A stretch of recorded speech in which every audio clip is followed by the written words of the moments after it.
როდესაც ოცნება გვეუბნება, რომ ისინი ებრძვიან კორუფციას და მათ ყავთ თბილისის მერად, კორუფციის სიმბოლოდ ქცეული კახი კალაძე და ეს კონკრეტული შემთხვევაც და ისიც რომ ჩვენი ქვეყანა მართლაც ნებისმიერი ნალექის შემთხვევაში ოცნების მხრიდან არაშენებულ ანაკლიის ღრმაწყლოვან პორტზე მსგავსება და სამწუხაროა ეს და ეს ტრაგედიაა ჩვენს ქვეყანაში, იმიტომ რომ ამის ფასს ჩვენი მოსახლეობა და ჩვენი მოქალაქეები იხდიან.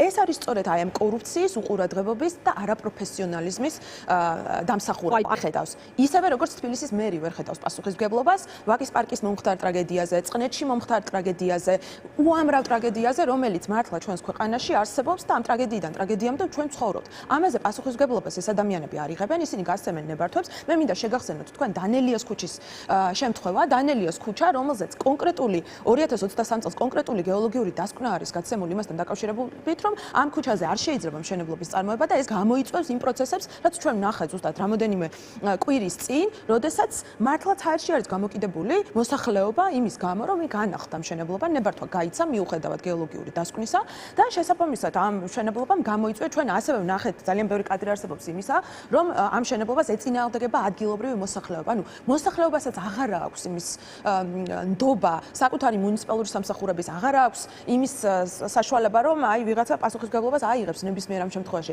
აი ამ ქაოსში არის დღესდღეობით ჩვენი ქალაქი, ამ ქაოტურ მშენებლობებში, იმიტომ რომ ყველას აქვს თავისი სარგებელი თბილისის მერიიდან, ყველა ეტაპზე, ყველა ეშელონში და მართლა ყველა სართულზე აქ მძვინვარებს კორუფცია, რომლის თავი და თავი არის ოცნების ლიდერი კახი კალაძე.